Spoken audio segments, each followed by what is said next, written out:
So in the previous video, we saw that Nyquist said that if you don't like the sink, we can generate a practical pulse better than the sink. Practical pulse that we can generate easily in practice, and also its decaying rate is faster than the sink. However, we have to sacrifice the bandwidth. We have to increase the bandwidth a little bit. So instead of having the minimum bandwidth, which is RB over 2, the bandwidth will be something in between RB over 2 and RB.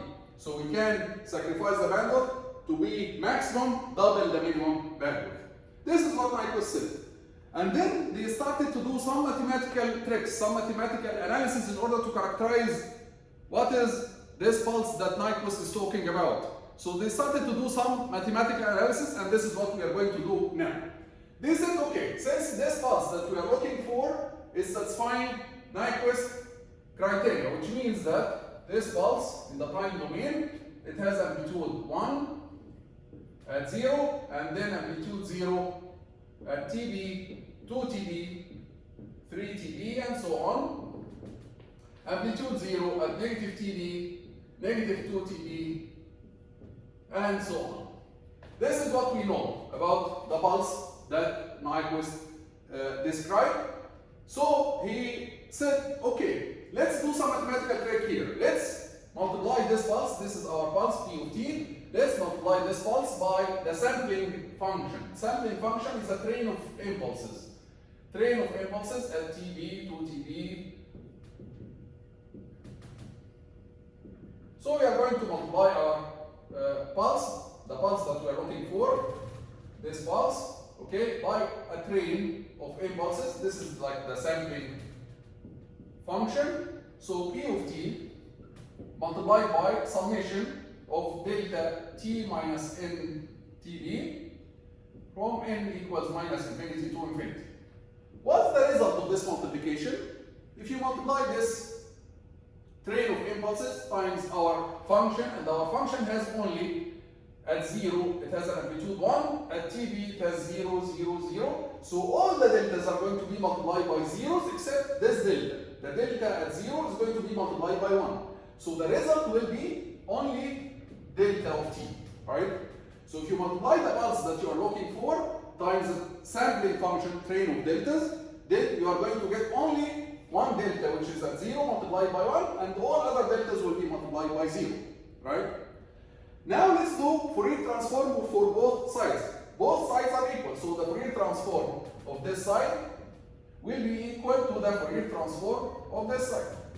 The Fourier transform of the delta is 1. Now, this is a function multiplied by the sampling function. You are sampling P of t, right? And when you sample any function and you do Fourier transform, the frequency domain of P of t is going to repeat, right? So it's going to repeat, and this is, you can go back, review the sampling. When you sample any function in the frequency domain, you will find that P of f is going to repeat every sampling frequency. The sampling frequency here is 1 over the sampling period, 1 over TB, which is the same as RB, right? So this is the same as RB. So the sampling frequency is the same as RB. So the shift in the frequency domain will be in RB. And also there is a constant, 1 over TB. You can review this formula either from Fourier series or from the sampling theorem, okay? The Fourier transform, when you sample any signal, the frequency domain of this signal is going to repeat every sampling frequency, every fs, and fs is the same as RB here, and at the same time you are going to divide by a constant TB. And since this is a constant, we can multiply it at the other side, so we can multiply TB at both sides, so what we'll get here TB. Now let's have an imagination of this. Remember that the spectrum that we are looking for, the spectrum of the pulse that we are looking for, P of f, it exists, it has a bandwidth between RB over 2 and RB, right? So it looks something like this. Something like this. Between RB over 2 and RB, and same thing from the negative side, from minus RB over 2 to minus RB. Remember, that the spectrum that we're looking for, it has a bandwidth between RB over 2 to RB. Let's understand this equation. What does it say? It says that if you shift the frequency domain of the pulse that you are looking for, if you keep shifting it, and then you add all the images, you are going to get a constant T. Let's try to plot it. Let's try to plot this. So if this is RB over 2, RB, 3 RB over 2, 2 RB, 5 RB over 2, and so on. Same thing from the other side.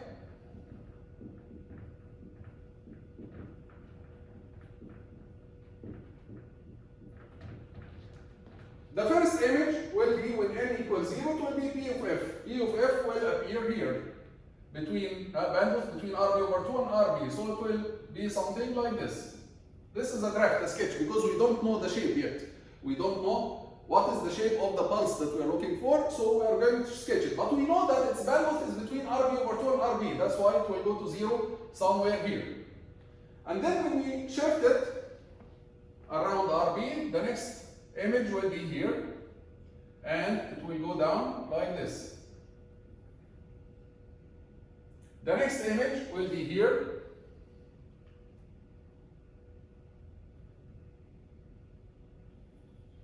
It will go down like this.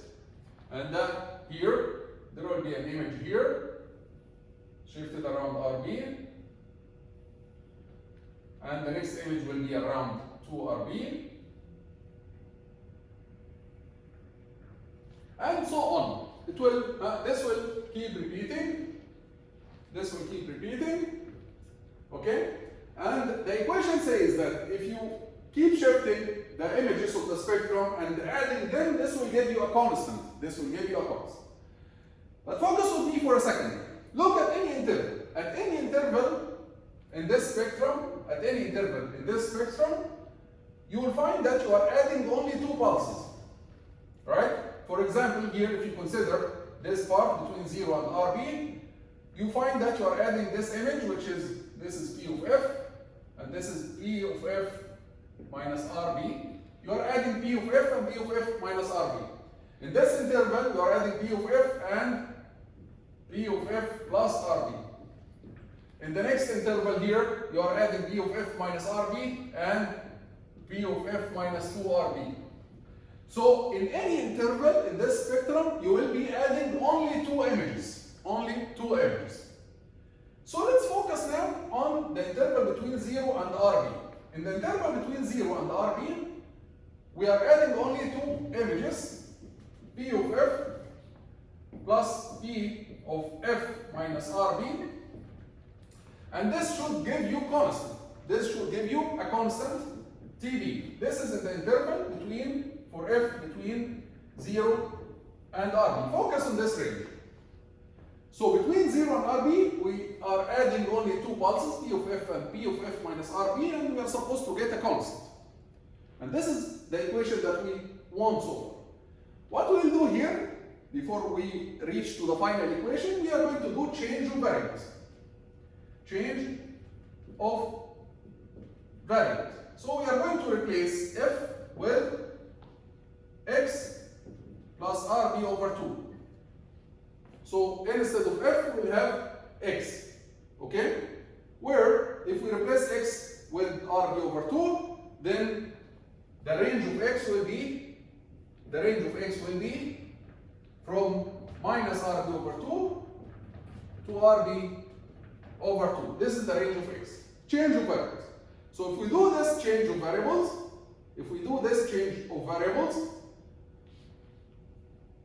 we can write this equation. I'm going to write it here better.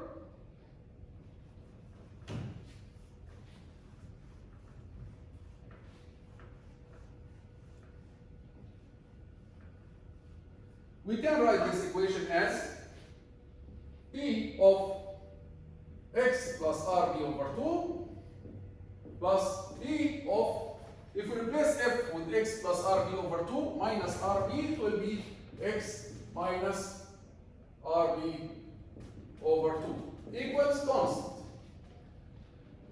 And then I'm going just to rewrite this equation.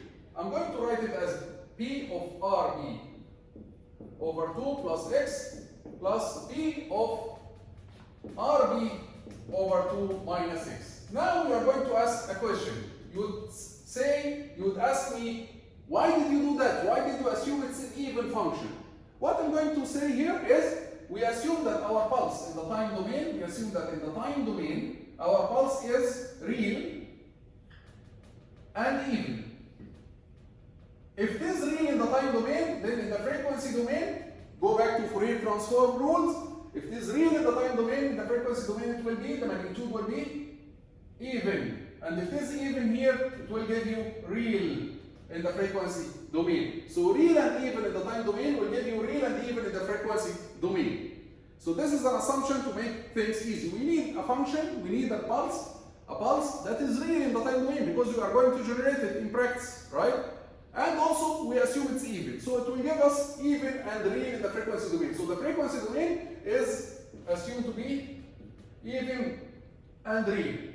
So now we reach to the equation that we want. This is the equation that we want.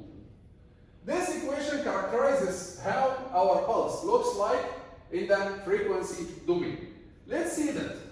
Let's try to write what we know from this equation about the frequency domain of the pulse that we are looking for.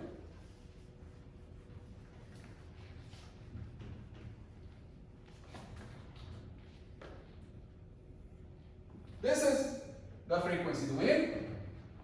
We are going to write here what we know about P of F. This is RB over 2.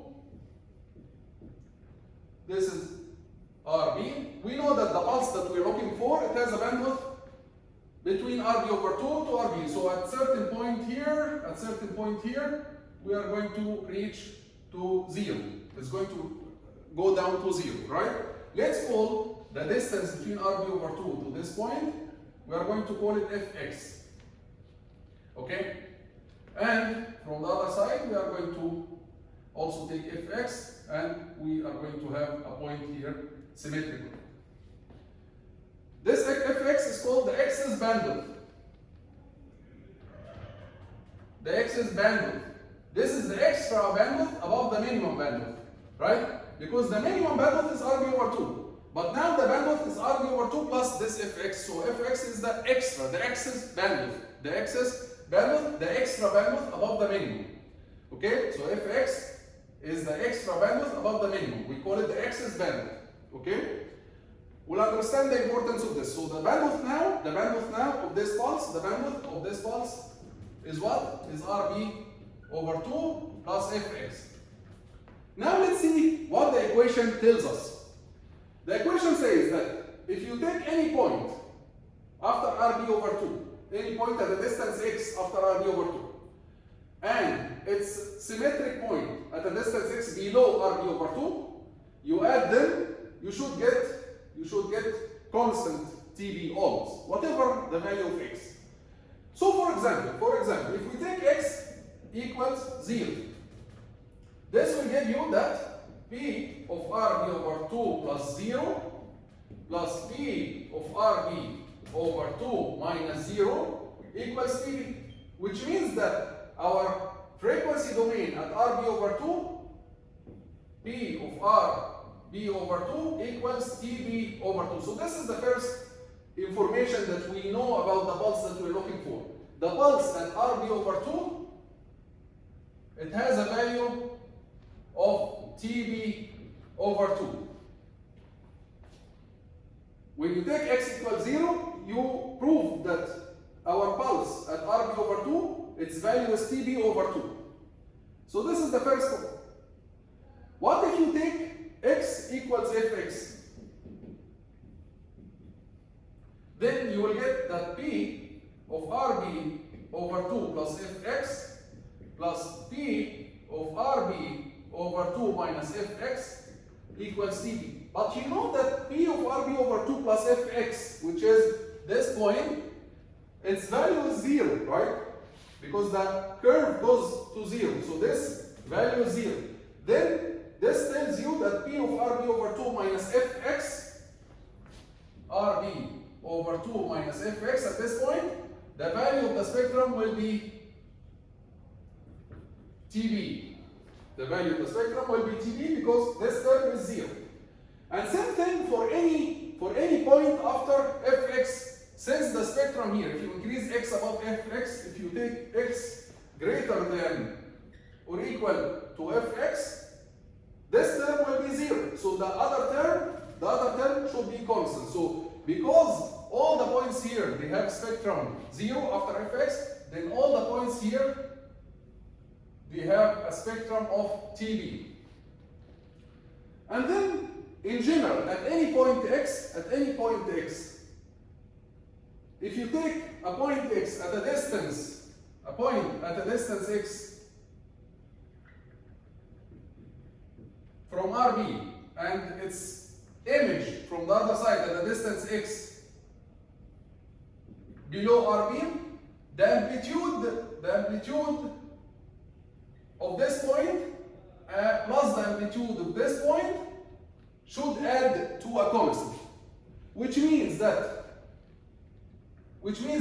if the amplitude of this point decreases by alpha, the amplitude of this point should increase by alpha, so that the summation remains constant, equals TB all the time. So if the amplitude here decreases by alpha, the amplitude at the other side should increase by the same amount. If it decreases up to here, it should increase at the other side. So we say here that we have an odd symmetry. We have an odd symmetry around this point. So the curve that we are looking for has an odd symmetry around this point.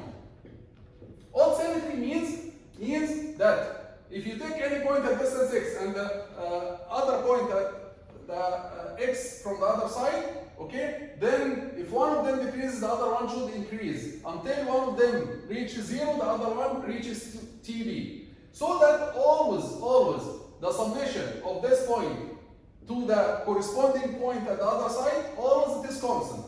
If the curve decreases here, it must increase at the other side. So we say that the curve has an odd symmetry around this point. Okay?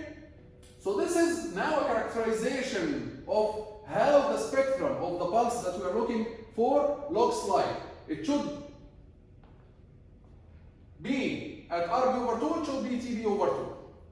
And then if it decreases here, it should increase with the same amount at the other side until it reaches 0 here, it reaches TB here with a symmetric distance. If it reaches 0 at Fx, at a distance Fx, then at a distance Fx from the other side, it should reach TB, so that the summation is always TB. If it decreases here by an amount alpha at this point, then it should increase at the other direction by an amount alpha. So it increases by alpha, it decreases here by alpha, so that the summation is always the same. The summation is always TB. So this is like this. We could characterize the spectrum of the pulse that we're looking for. And by the way, the sync, the ideal pulse, the sync that we discussed in the previous video, it is included here. Because if you take Fx, the axis bandwidth to be 0. If we consider that if Fx equals 0, then this spectrum will look like this. If Fx equals 0, this means that the axis bandwidth is 0. You will find that the curve will be this part, if x equals 0, then this part will go up to RB over 2, and then this 0 will come here, and you will get the spectrum of the sync, or the ideal Nyquist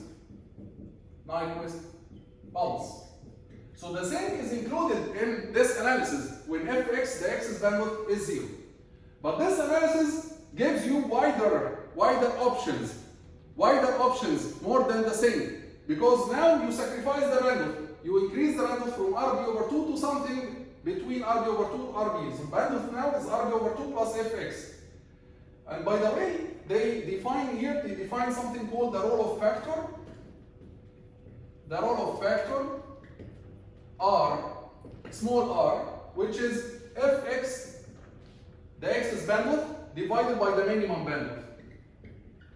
Of course, fx over the minimum bandwidth, fx, of course, fx, the x's bandwidth must be less than or equal to rb over 2.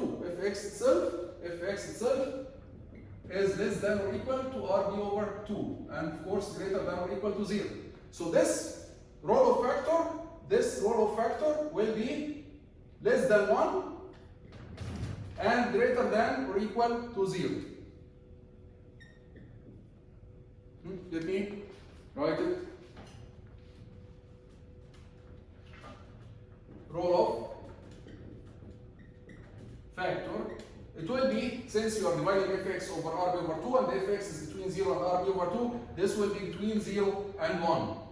And in this case, we write the bandwidth as rb over 2 multiplied by 1 plus the role of factor. So this is usually how they write the equation for the bandwidth. rb over 2, which is the minimum, multiplied by 1 plus the role of factor. If the role of factor is 0, this will give you the ideal Nyquist pulse, which is the same. If the role of factor equals 0. Because if the role of factor equals 0, this means that fx equals 0. This will give you the ideal Nyquist pulse, which is the same. Role of factor gives you how fast the curve goes down. If r equals 0, this means that it goes straight and then suddenly goes down. This is the same pulse, right? If r is large, r close to b1, then the curve goes down slowly. That's why they call it the role of factor. So the bandwidth now of this kind of pulse that Nyquist suggested is increased above rb over 2. It's rb over 2 multiplied by 1 plus some fraction between 0 and 1. Okay? And this fraction r is the x's bandwidth divided by the minimum bandwidth, and it's called the role of factor. There is a family of pulses. It's not only one pulse. There is a family of pulses that satisfy this criteria for Nyquist, or this condition for Nyquist, and this is what we are going to discuss in the next video. See you in the next video.